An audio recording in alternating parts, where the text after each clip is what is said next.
ओम शांति।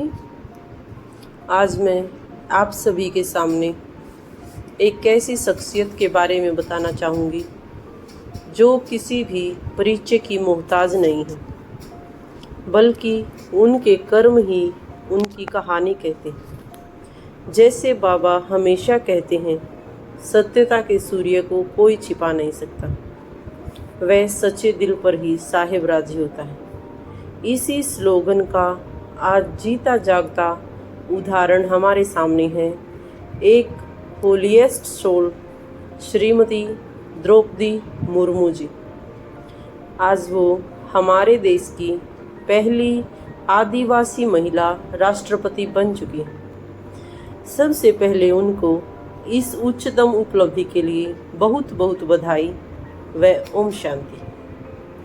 अब उनके जीवन की शॉर्ट स्टोरी मैं आपको बताऊंगी कि वो हम बाबा के बच्चों के लिए उदाहरण किस प्रकार से हैं। तो सबसे पहले उनकी बायोग्राफी।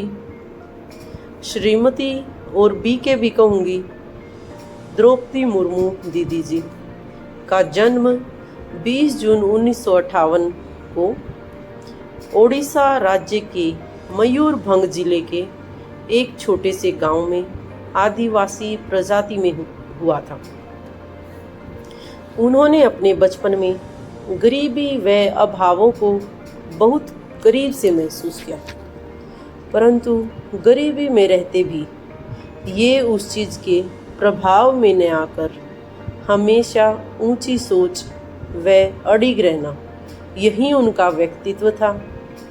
अपनी प्रजाति व परिवार को सुधारने का एक जज्बा उनके मन में बचपन से ही था, पर गांव में सिर्फ इंटर तक की ही शिक्षा वो ले पाई, क्योंकि वहाँ पे अवेलेबल ही नहीं थी।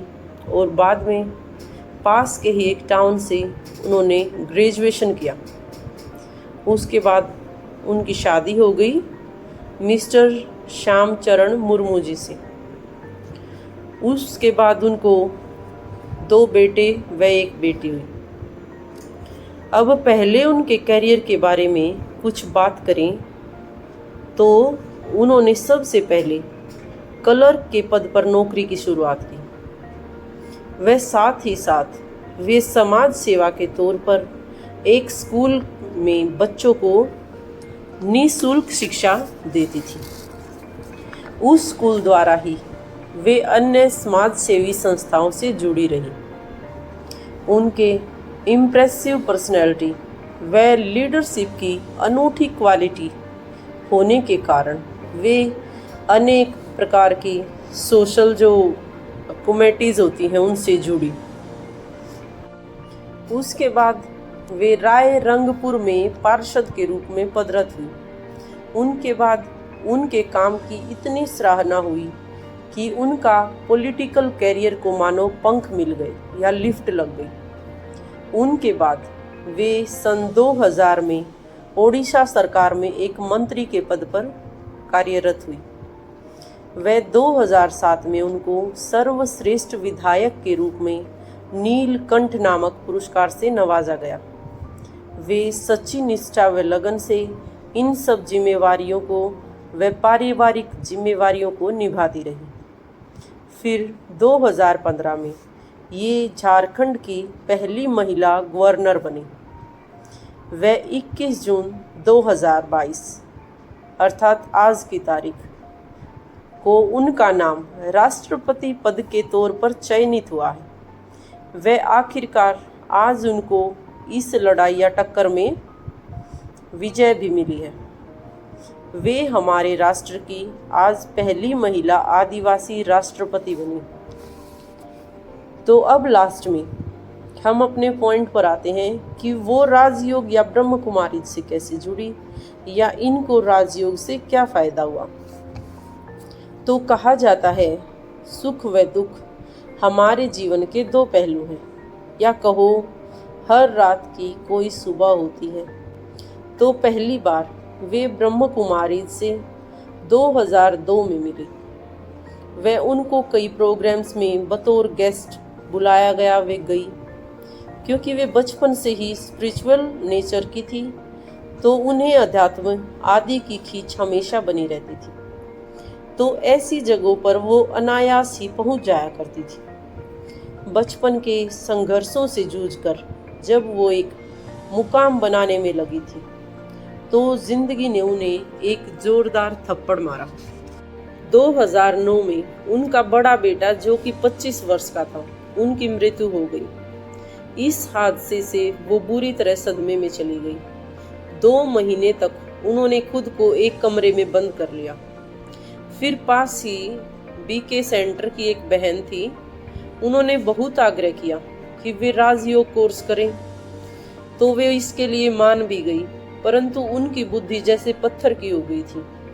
उन कोर्स के दिनों में उन्हें कुछ भी ज्ञान की बात समझ नहीं आई। उसके बाद कार्यकर्ताओं व बहनों आदि के कहने पर उन्होंने अपने मन को समझाया कि एक बेटे के पीछे आपसे जो लाखों बेटे जुड़े, जो लाखों आत्माएं आपकी सेवा के लिए आपकी तरफ देख रही हैं, उनकी मदद करो। फिर वे सच्चे दिल से राजयोग से जुड़ गई। वह अपनी राजनीतिक व आध्यात्मिक दिनचर्या को बड़ी कुशलता से निभाने लगी। वे हर रोज सुबह 3:30 बजे उठ जाती थी। वह सुबह उठकर अमृत वेला योग करने के बाद अपने राजनीतिक कार्य निपटाने व दोपहर 2 बजे के बाद बाबा की सर्विस में लग जाती थी। बहनों के साथ गाड़ी लेकर घर घर गांव गांव जाकर लोगों को बाबा का ज्ञान सुनाना, क्लास कराना, ये उनकी दिनचर्या बन गई। फिर उसके बाद 2013 में उनका दूसरा बेटा भी एक्सीडेंट में चल बसा। उसके बाद एक बार वो फिर से टूट गई कि बाबा मेरे साथ ही ऐसा क्यों होता।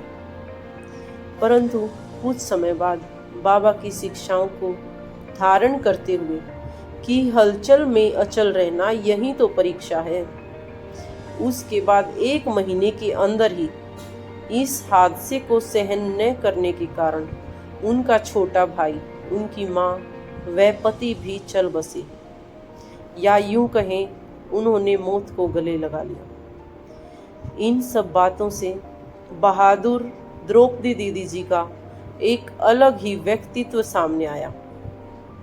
वो कहावत है कि वक्त है कम, लंबी मंजिल, तुम्हें तेज कदम चलना होगा। हे परम तपस्या के पथिकों, तुमको नूतन पथ रखना होगा। इन लाइनों को उन्होंने अपने जीवन में धारण कर लिया कि जो बचे हुए सांस हैं वो सफल करने, पता नहीं कौन सी सांस हमारी आखिरी सांस बन जाए। इसके बाद भगवान ने उनमें ऐसा बल भर दिया कि वो एक पर्वत जैसी अचल अड़ोल पर्सनैलिटी बन गई। वह राजनीतिक व अध्यात्म दोनों में आगे बढ़ती गई। इसी दौरान उन्होंने अपना गांव वाला घर व उनके छोटे भाई ने भी अपना घर ईश्वरीय सेवा में समर्पित कर दिया। वह 2015 में वे खुद ब खुद उनका नाम राज्यपाल के तौर पर भेज दिया गया। वे खुद इस अनुभव के बारे में बताती हैं। उनका एक इंटरव्यू है, उसमें उन्होंने बताया हुआ है कि उन्होंने न कभी किसी से कहा न सिफारिश करवाई कि उन्हें राज्यपाल बनना है, परंतु शायद परम पिता परमात्मा ने ही उनकी सिफारिश की है और वे 2015 में झारखंड की राज्यपाल बनी। और वे अक्सर सबको संदेश देती है कि यदि कोई परमात्मा पर भरोसा करता है तो उनको बल वे अवश्य देते हैं। हमें अपने जीवन के पर्सनल लॉसेस जो होते हैं, रिलेशंस के नुकसान को न देखते हुए एक विशाल सोच रखनी चाहिए, समाज सेवा या विश्व सेवा की। ऐसी अनुपम अचल अडोल विश्व परिवर्तक, विश्व कल्याणी आज हमारे बीच में है, हमारे भारत की शान है।